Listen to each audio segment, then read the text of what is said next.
दोस्तों आपको पता ही है कि जापानीज हॉरर हमारे चैनल की एक स्पेशलिटी बन गया है और फाइनली मैं आप लोगों के लिए लेके आया हूँ एक और क्रीपी जापानीज हॉरर मूवी जिसका नाम है कक्कारी पोजेस्ड। एक इन्फ्लुएंसर हमें इस मूवी के अंदर अपनी एक कहानी बताएगा कि कैसे वो पास्ट में पोजेस्ड हो गया था और कुछ बहुत डिमोनिक चीजें उसके साथ हुई थी। और इसलिए आप लोग वीडियो को पूरा लास्ट तक देखना। मूवी काफी अच्छी लगी मुझे पर्सनली, मोस्टली बिकॉज ये एक लो बजट फिल्म थी और फिर भी कमाल की थी। आप लोग वीडियो को एक लाइक दो, इसे अपने दोस्तों के साथ शेयर करो और चैनल को सब्सक्राइब करो, क्योंकि आप लोग ऐसा नहीं करोगे तो कोई भी नहीं करेगा। मेरे इंस्टाग्राम को भी जाकर फॉलो कर लो, जहाँ पे इतिहास गवाह है कि मैं सारे लोगों का पर्सनली रिप्लाई जरूर करता हूँ। और वो बिना देर करते हुए चलते हैं सीधा कक्कारी पोजेस्ड मूवी के एक डिमोनिक कहानी की तरफ। तो ये कहानी शुरू होती है एक लड़की को दिखाते हुए जिसके पास आता है हिरोकी नाम का एक लड़का, जो एक बड़ा इन्फ्लुएंसर है जापान का। हिरोकी को असल में एक हॉरर मूवी बनानी थी और ये लड़की मूवी की शूटिंग में मदद करने वाली थी। दोस्तों यहाँ पे ये मेंशन करने वाली चीज है कि हिरोकी सच में एक इन्फ्लुएंसर है जापान का और हिरोकी ने ही इस मूवी को डायरेक्ट किया है। और इस मूवी में हिरोकी अपने साथ हुए कुछ रियल इंसिडेंट्स को भी बताएगा। कहने का मतलब कुछ हद तक ये मूवी रियल स्टोरी पे बेस्ड है। अब मीटिंग के बीच में एक आदमी आता है और वो हिरोकी को बोलता है कि उसका इंटरव्यू लेना चाहते हैं ये कंपनी वाले अभी के अभी। ये इंटरव्यू सरप्राइज होने वाला था और इसलिए हिरोकी को एक आई मास्क पहना दिया जाता है। हिरोकी इंटरव्यू के लिए मान जाता है, जिसके बाद उसे ले जाते हैं गाड़ी में और वो लोग 2 घंटे ट्रैवल करते हैं, क्योंकि हिरोकी का इंटरव्यू एक स्पेशल जगह पे होने वाला था। काफी देर ट्रैवल करने के बाद हिरोकी को खड़ा कर दिया जाता है एक बिल्डिंग के सामने। और दोस्तों ये जगह जापान के तोचीगी प्रीफेक्चर में थी और इस बिल्डिंग का नाम है ओनिया ग्रैंड सेंटर। ये असल में 1950s में बनाई गई थी और यहाँ पे शो वगैरह होते थे, पर जब शो होना बंद हुए तो इस बिल्डिंग को अबैंडन कर दिया गया था। लोगों का कहना है कि इस जगह पे बहुत सारे मर्डर्स और आत्महत्या हुई है और इसलिए ये जगह हद से ज्यादा हॉन्टेड है। यहाँ पे छत पे एक पानी का गड्ढा है और अगर उस पानी को कोई छू लेता है तो कहानियों के हिसाब से वो इंसान मारा जाता है श्राप की वजह से, वो भी 1 हफ्ते के अंदर। अब उस पानी के बारे में इंटरव्यूअर बताता है हिरोकी को और हमें ये भी पता चलता है कि चाहे कितनी भी गर्मी हो, वो श्रापित पानी कभी नहीं सूखता। यहाँ पे प्लान ये था कि इंटरव्यूअर हिरोकी के साथ पूरी की पूरी बिल्डिंग को एक्सप्लोर करेगा और एक्सप्लोर करते करते उसका इंटरव्यू भी लेगा। हमें ये पता चलता है कि हिरोकी अपने चैनल पे बहुत सारी साइकिक एबिलिटीज वाली वीडियोस डालता है और इसलिए ही स्टूडियो कंपनी वाले हिरोकी को यहाँ पे लेके आए हैं। एनीवे, वो दोनों अब आगे बढ़ते हैं उस क्रीपी जगह पे। जल्दी वो लोग पहुंचते हैं बिल्डिंग की एंट्रेंस पे, टॉर्च वगैरह जलाते हैं एंड देन अंदर जाते हैं। और दोस्तों वो जगह अंदर से पूरी तरीके से बिखरी हुई थी, उन्हें हर कदम फूक फूक कर रखना पड़ रहा था। एंड देन हिरोकी को फील होता है कि कोई इसे देख रहा है, जबकि वहां पे कोई था भी नहीं। खैर अब वहां पे खड़े होकर हिरोकी बताता है कि एक रात को वो अपनी टीम के साथ गया था एक हॉन्टेड टनल में और सीन जाता है अब सीधा उसी टनल पे। हमें बताया जाता है कि कैसे वो टनल एक बहुत हॉन्टेड जगह है जहां पर लोग अचानक गायब हो जाते हैं।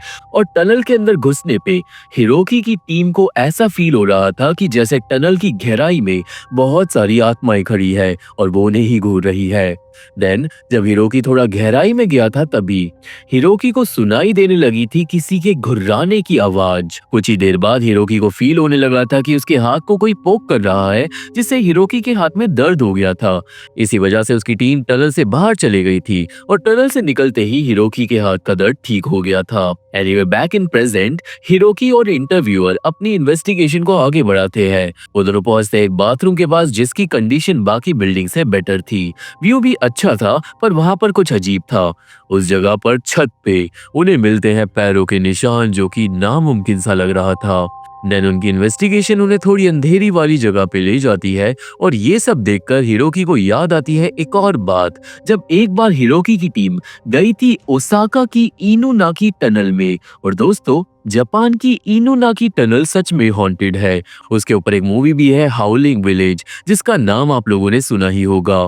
वेल एनीवे पास्ट में हिरोकी की टीम गई थी इस टनल के अंदर और टनल के अंदर से उन्हें सुनाई दे रही थी एक आदमी और एक औरत की हंसने की आवाज। टीम वालों को लग रहा था कि शायद टनल के दूसरी तरफ कोई होगा, पर टनल बिल्कुल स्ट्रेट थी और उन्हें कुछ भी नहीं दिख रहा था। हंसने की आवाज काफी देर तक आती है एंड देन रुक जाती है। वो लोग टनल की दूसरी तरफ भी जाकर चेक करते हैं, पर कोई भी वहां पे उन्हें सबूत नहीं मिलता कि वहां पे कोई और इंसान मौजूद था। इतना ही नहीं, वापस आते वक्त हिरोकी को अपने कंधे पे हैवी हैवी फील होने लगता है और उसके रोंगटे भी खड़े हो जाते हैं। ये कहानी बताकर अब हिरोकी और इंटरव्यूअर आगे बढ़ते हैं बिल्डिंग में और वो पहुंच जाते हैं एक ब्रेक रूम में। उस कमरे में हर जगह छेद हो रखे थे और वहां पे दोनों बैठ जाते हैं और इंटरव्यूअर हिरोकी से पूछता है उसके सबसे डरावने इंसिडेंट के बारे में, जिसके बाद हिरोकी बताता है कोहोकू ब्रिज के बारे में, जो जापान की एक और हॉन्टेड जगह है। दोस्तों, हिरोकी और उसकी टीम उस ब्रिज पे गई थी और कहानियों के हिसाब से इस ब्रिज पे बहुत सारे कार एक्सीडेंट्स हो जाते हैं जिनका रीजन कोई भी पता नहीं लगा पाता। हिरोकी के हिसाब से ब्रिज पे लोगों को एक औरत की आत्मा दिखाई देती है जिससे डर के मारे गाड़ियों का संतुलन बिगड़ जाता है। देन जब उस रात को हिरोकी ब्रिज पे पैदल चल रहा था तभी अचानक そういう意味合いで言ってんじゃないのみんな恋愛に関して हिरोकी को सुनाई देती है एक आवाज जो बोलती है ओनी-चान, जिसका मतलब होता है बड़ा भाई। इतना ही नहीं दोस्तों, वो आवाज सच में कैद हुई थी कैमरे में, जो मैं आपको अभी सुनाता हूँ। そういう意味合いで言ってんじゃないのみんな言ってんじゃないのみんな言ってんじゃないのみんな言ってんじゃないのみんなそういう意味合いで言ってんじゃないのみんな अगर आप लोग उस क्लिप को जरा ध्यान से सुनो तो आपको सुनाई दे जाएगी वो आवाज। ये कहानी बताकर हिरोकी और इंटरव्यूअर आगे बढ़ते हैं बिल्डिंग में और पहुंचते हैं सेकंड फ्लोर पे रिसेप्शन रूम में, जहां पे अचानक एक लकड़ी के टूटने की आवाज आती है जिसे वो दोनों इग्नोर कर देते हैं। हिरोकी और इंटरव्यूअर देन पहुंचते हैं किचन में, जहां पर हिरोकी शेयर करता है एक कहानी अपने बचपन के बारे में कि कैसे बचपन में उसके खिलौने अपने आप हिलते थे। एक बैटरी वाली कार बिना बैटरी के ही एक बार चल पड़ी थी और हिरोकी को दिखाई देती थी एक छोटी लड़की जो जब भी हिरोकी वॉशरूम में जाता था वो बाहर से आकर दरवाजा खटखटाती थी। जब भी हिरोकी नहाता था तो वो लड़की उसे घूरने लगती थी और आज तक हिरोकी समझ नहीं पाया कि वो लड़की कौन थी। हिरोकी के हिसाब से शायद वो आत्मा हिरोकी के साथ खेलना चाहती थी। एक बार हिरोकी अपने फ्रेंड्स के साथ अपने पुराने वाले घर में गया था इन्वेस्टिगेट करने के लिए, जब वो इन्फ्लुएंसर बन गया था उसके बाद, और वहां पे उन्हें एक बड़ा सा स्टैचू मिला था और एक पल के लिए उस स्टैचू के पीछे से झांकती हुई कैद हुई थी वही छोटी लड़की। और दोस्तों, ये फुटेज भी बिल्कुल असली है। अब दोस्तों, इस कहानी के एंड तक रात होने लगती है और अब हिरोकी और इंटरव्यूअर को बिल्डिंग में से आने लगती हैं अजीब अजीब आवाजें। वो दोनों देन बहुत क्रीपी स्टेयर का यूज करते हुए जाते हैं बिल्डिंग की छत की तरफ। वो छत पर पहुंचकर देखते हैं वही श्रापित पानी के गड्ढे को जो कभी भी नहीं सूखता। अब अगर वो लोग इस पानी को छू लेंगे तो वो एक हफ्ते में मारे जाएंगे, पर ऑब्वियसली हिरोकी ऐसा नहीं करता। हिरोकी यहाँ पे बताता है कि उसके पास कुछ साइकिक एबिलिटीज है, पर वो उसके पास हमेशा से नहीं थी। हिरोकी के साथ स्कूल टाइम पे कुछ बहुत डिमोनिक हुआ था जिसके बाद से उसे ये शक्तियां मिली है। हिरोकी और इंटरव्यूअर दिन वापस नीचे चले जाते हैं और हिरोकी सुनाता है अपनी मेन कहानी और हमें वो कहानी ले जाती है हिरोकी के बचपन में जब वो स्कूल में था। एक दिन हिरोकी और उसके 3 दोस्त जिनके नाम है यामाशीता, यूका और हिरोमू जा रहे थे एक आइलैंड पे एक हॉन्टेड वीडियो बनाने के लिए, क्योंकि वो जगह लोगों के हिसाब से हॉन्टेड थी। चारों दोस्त काफी खुश थे और जल्दी ही वो लोग आइलैंड पे पहुंचकर उसे एक्सप्लोर करने लगते हैं, पर वो जगह मोस्टली खाली थी और वहां पे कोई और दिखाई नहीं दे रहा था। देन अचानक हिरोकी को दिखाई देती है एक छोटी लड़की जो लाल ड्रेस में थी। वो लड़की हिरोकी को हाय करती है और हिरोकी भी उसे हाय करता है, पर अचानक अगले ही पल हिरोकी जाग जाता है अपने कमरे में घर पर। हिरोकी के दोस्त वहीं पास में पत्ते खेल रहे थे और हिरोकी जब पूछता है कि आइलैंड पे क्या हुआ तो हिरोकी के दोस्त हंसने लगते हैं क्योंकि वो लोग आइलैंड पे गए ही नहीं थे। हिरोकी को लगता है कि उसने सपना देखा और अब हिरोकी जाकर मुंह धोता है, जिसके बाद हिरोकी को अपनी जेब में मिलता है एक लाल कलर का पत्थर। और इतना ही नहीं, वो छोटी लड़की अब हिरोकी को ही घूर रही थी बाथरूम में। हिरोकी जाकर अपने दोस्तों से पूछता है कि ये पत्थर उसकी जेब में किसने डाला, और यहाँ पे हिरोकी के दोस्त बोलते हैं कि ये पत्थर हिरोकी आइलैंड से खुद लेकर आया था। कहने का मतलब ये चारों लोग आइलैंड पे जरूर गए थे और जब हिरोकी सोकर उठा था तो उसके दोस्तों ने बस उसके साथ मजाक कर दिया था। बट यहाँ पर एक अजीब बात सामने आती है। हिरोकी को बस इतना याद था कि वो लोग एक बोट पे चढ़े थे, पर हिरोकी को आइलैंड के बारे में कुछ भी याद नहीं था। दिन रात को हिरोकी उस पत्थर को देख रहा था और याद करने की कोशिश कर रहा था, पर उसे कुछ भी याद नहीं आता। देन हिरोकी अपने फोन में आइलैंड की फोटोज वगैरह देखने लगता है और कुछ फोटोज में उसे दिखाई देती है एक अबैंडन्ड जगह, और एक फोटो में एक गेट के पीछे से झांक रही थी वही क्रीपी लड़की, जिससे हिरोकी चौंक जाता है और अचानक वो क्रीपी लड़की हिरोकी के पास आकर उसे बुरी तरीके से डरा देती है। अब अगले दिन हिरोकी अपने फोन वाली फोटोज को दिखाता है अपने दोस्तों को और उसके दोस्त देते हैं उसे एक वीडियो कैमरा जिसमें उन्होंने वो हॉरर वीडियो बनाई थी। हिरोकी बैठ के वीडियो देखता है और वीडियो में बोट पे सब कुछ नॉर्मल था। देन आइलैंड पे पहुंच के वो लोग इन्वेस्टिगेट करते हैं कुछ पुराने अबैंडन्ड हाउसेस को, पर कुछ देर बाद हिरोकी गायब हो जाता है। बाकी तीनों लड़कों को हिरोकी देन अजीब सी पोजेस्ड हालत में मिलता है जो बिना बोले कहीं जा रहा था। सारे दोस्त हिरोकी का पीछा करने लगते हैं और हिरोकी तीनों को ले जाता है एक फैक्ट्री के पास। हिरोकी फैक्ट्री के अंदर घुस जाता है उसी पोजेस्ड हालत में और उस इविल जगह पे उन्हें मिलता है एक हॉलवे जो बहुत ज्यादा अंधेरे से भरा हुआ था। अब दोस्तों हॉलवे की स्टार्टिंग में एक रस्सी बंधी हुई थी और कटोरी के अंदर कुछ रखा हुआ था जिससे ये साफ था कि इस रस्सी के दूसरी तरफ शायद कुछ डिमोनिक होगा जिसे रोकने के लिए ये रस्सी यहाँ पे लगाई गई है। हिरोकी अभी भी पोजेस्ड था और वो अब इसी हॉलवेज की फोटोज खींचने लगता है। हॉलवे के अंदर इतनी ज्यादा क्रीपी वाइब आ रही थी कि बाकी तीनों लड़के भाग जाते हैं, पर हिरोकी उनके साथ नहीं जाता। तीनों लोग वापस जाते हैं हिरोकी को लेने के लिए, पर अब हिरोकी रस्सी के दूसरी तरफ चले जाता है और खींच लेता है एक फोटो, और ये फोटो वही वाली फोटो थी जिसके अंदर उस छोटी लड़की की आत्मा कैद हुई थी। हिरोकी देन अपने दोस्तों के साथ फैक्ट्री के बाहर निकल जाता है, पर वो अभी भी बात नहीं कर रहा था। हिरोकी से देन सब पूछते हैं कि क्या हुआ, जिसके बाद हिरोकी बोलता है कि उसे एक पत्थर इस आइलैंड से घर ले जाना है। हिरोकी देन जाकर उठा लेता है वो ही लाल पत्थर जो हमने मूवी में देखा है, और इस आइलैंड पे सब लोगों के साथ कुछ न कुछ अजीब तो जरूर हुआ था। वीडियो यहीं पे खत्म हो जाती है और अब हिरोकी कंफ्यूज था क्योंकि उसे अभी भी कुछ याद नहीं आ रहा था आइलैंड के बारे में। एनीवे हिरोकी के दोस्त फोटो में क्रीपी लड़की को देखकर बड़े खुश होते हैं क्योंकि उनके हाथ में रियल स्पिरिट की फोटो लगी थी और सब लोग उस फोटो का अपने अपने फोन में ट्रांसफर कर लेते हैं। अब उस शाम को 7 बजे हिरोकी लाल पत्थर को ढूंढ रहा था अपने कमरे में, पर वो पत्थर हिरोकी को अपने पूरे घर में कहीं नहीं मिलता। तभी हिरोकी का भाई आता है और वो हिरोकी को शोर मचाने से मना करता है क्योंकि आधी रात हो रही थी, जिससे हिरोकी चौंक जाता है क्योंकि अभी 2 मिनट पहले तो 7 बज रहे थे। इतना ही नहीं, हिरोकी के भाई के जाने के बाद हम उस छोटी लड़की को हिरोकी के पीछे ही देख पाते हैं। अब नेक्स्ट डे स्कूल से जब हिरोकी घर आ रहा था तभी रास्ते में उसे सुनाई देने लगती है क्रीपी क्रीपी आवाज, एंड देन हिरोकी हो जाता है पोजेस्ड। स्कूल का दरवाजा अपने आप बंद भी हो जाता है और हिरोकी अपनी साइकिल के साथ तेजी में ठुक जाता है दरवाजे से। अब इसके बाद जब हिरोकी को होश आता है तो उसे दिखाई देती है स्कूल के बाहर एक इविल आत्मा जो पलक झपकाते ही पास में आ जाती है। देन उस आत्मा की जगह सामने आती है वो छोटी बच्ची और हिरोकी डर कर फिर से बेहोश हो जाता है। इस बार हिरोकी को जब होश आता है तो वो स्कूल की इन्फर्मरी के अंदर था जहाँ पे नर्स यूमिको उसके साथ थी। यूमिको हिरोकी को बताती है कि उसके साथ कुछ हुआ था और वो हिरोकी को बोलती है कि तुम बेड से मत उतरना। हालांकि हिरोकी को क्योंकि घर जाना था तो वो बेड से उतर जाता है, पर तभी हिरोकी के पैरों को पकड़ लेती है वो छोटी लड़की। और इतना ही नहीं दोस्तों, यूमिको उस आत्मा को देख पा रही थी। हिरोकी डर के मारे गिर जाता है और वो आत्मा गायब हो जाती है। यूमिको बताती है कि मैं भूतों को देख सकती हूँ और वो छोटी लड़की हिरोकी के साथ ही मेडिकल रूम में आ गई थी। अब यहाँ पे हिरोकी यूमिको को सब कुछ बता देता है जो उसके साथ हुआ। यूमिको देन देखती है उस श्रापित लड़की की फोटो को और यूमिको के हिसाब से शायद उस आइलैंड का श्राप इसी फोटो के अंदर है। तो अब हिरोकी और उसके सारे दोस्तों को इस फोटो को अपने फोन से डिलीट कर देना चाहिए क्योंकि ये श्राप बहुत ज्यादा स्ट्रॉन्ग है जिससे हिरोकी मर भी सकता है। इतना ही नहीं, यूमिको के हिसाब से वो छोटी लड़की बस हिरोकी को वार्निंग दे रही है क्योंकि जो असली डिमोनिक आत्मा है वो कोई और है। उस आइलैंड से हिरोकी के साथ काफी सारी आत्माएं वापस आ गई हैं और उसमें से सिर्फ वो छोटी लड़की एक अच्छी आत्मा है। अब इस सब के बाद हिरोकी आज उस श्रापित फोटो को अपने फोन से डिलीट कर देता है, पर फोटो डिलीट करने के बाद भी हिरोकी को दिखाई देती है वो छोटी लड़की। हिरोकी डर जाता है और तभी फोन पे आती है एक नोटिफिकेशन जिससे वो चौंक जाता है क्योंकि उसके दोस्त यूका का एक्सीडेंट हो गया था।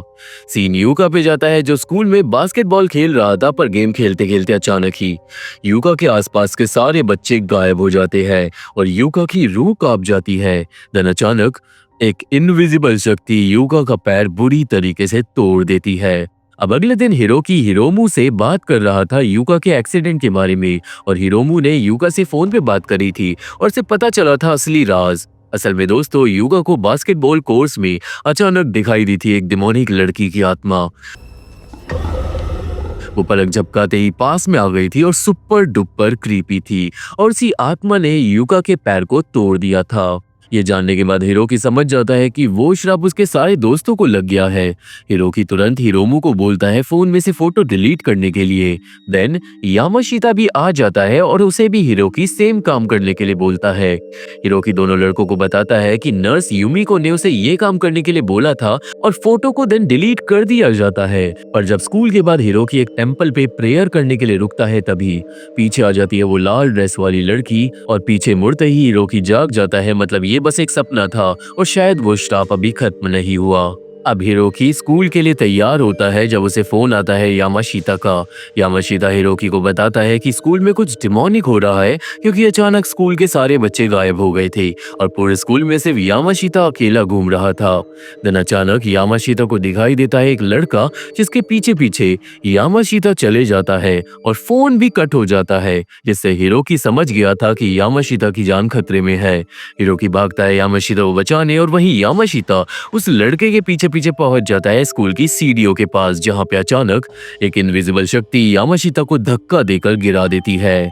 अब इसके बाद यामाशिता हो जाता है हॉस्पिटल में एडमिट और ये बात लेकर हिरोकी और हिरोमू जाते हैं यूमिको के पास। हिरोकी यूमिको को बताता है कि कैसे अभी तक श्रापित चीजें उन लोगों के साथ हो रही है जबकि वो लोग फोटो को डिलीट कर चुके हैं। देन यूमिको पूछती है कि मुझे पूरी बात बताओ जो आइलैंड पे हुआ था, जिसके बाद जल्दी ही यूमिको को पता चलता है उस लाल पत्थर के बारे में और वो समझ जाती है कि आइलैंड का श्राप फोटो के अंदर नहीं उस पत्थर के अंदर है।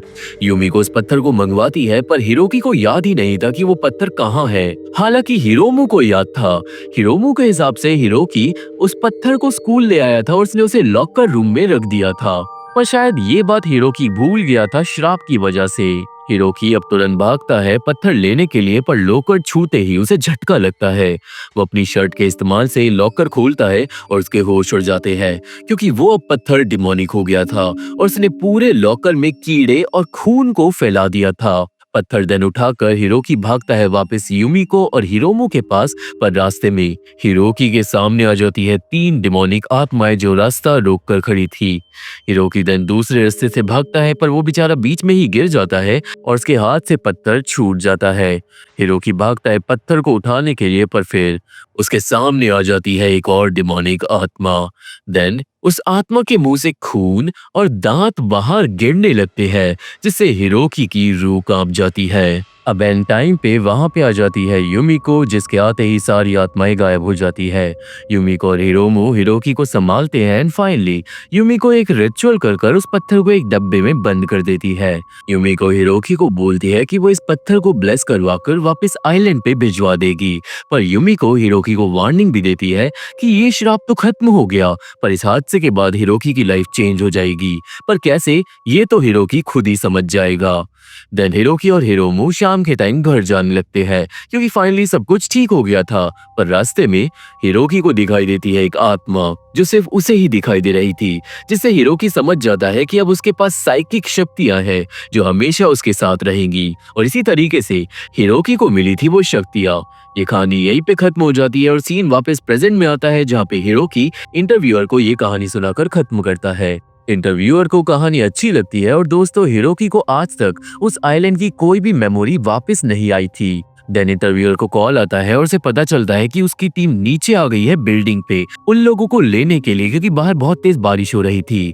दोनों लोग अब वापस जाने लगते हैं पर तभी इंटरव्यूअर डर कर बंद कर देता है लाइट क्योंकि उसे कुछ दिखाई दिया था। इंटरव्यूअर चालू करता है नाइट विजन कैमरा जिसके अंदर कैद होती है एक औरत की आत्मा जो कैजुअली बगल में रिसेप्शन रूम के अंदर चल रही थी।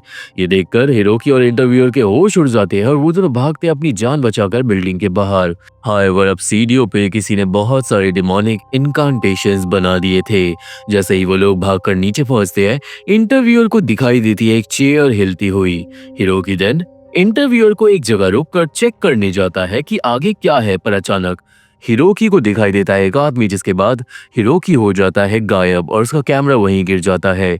इंटरव्यूअर को कुछ भी समझ नहीं आता कि हिरोकी कहाँ गायब हो गया है। देन इंटरव्यूअर को सुनाई देती है एक फोन बजने की आवाज जो ऊपर से आ रही थी। इंटरव्यूअर अब जाता है फोन की आवाज की तरफ और ऊपर सेकंड फ्लोर पे उसे फोन तो मिल जाता है, पर देन इंटरव्यूअर को पकड़कर मार डालती है एक डिमोनिक आत्मा और ये मूवी यहीं पे खत्म हो जाती है। और इसलिए कहते हैं कि श्रापित जगहों से दूर रहना चाहिए। तो ये थी एक्सप्लेनेशन कक्कारी पोजेस्ड मूवी की और मुझे आशा है कि आप सभी को ये मूवी समझ आ गई होगी और मेरी वीडियो पसंद आई होगी। वीडियो अच्छी लगी हो तो वीडियो को एक लाइक दे दो, इसे अपने दोस्तों के साथ शेयर करो और चैनल को सब्सक्राइब भी कर दो। मेरे से जुड़ना चाहते हो तो जाके मेरे को इंस्टाग्राम पे फॉलो कर लो, जहाँ पे मैं सबका रिप्लाई करता ही करता हूँ। ये मूवी देखना है तो टेलीग्राम जाकर ज्वाइन करो, जहाँ पे इस मूवी का लिंक मेरी अगली वीडियो आने के बाद आपको मिल जाएगा। सारे लिंक डिस्क्रिप्शन बॉक्स में मौजूद हैं और आपका इंतजार कर रहे हैं। तो अब मैं आप लोगों से मिलता हूँ अपने अगली वीडियो में। तब तक के लिए थैंक यू, बाय बाय।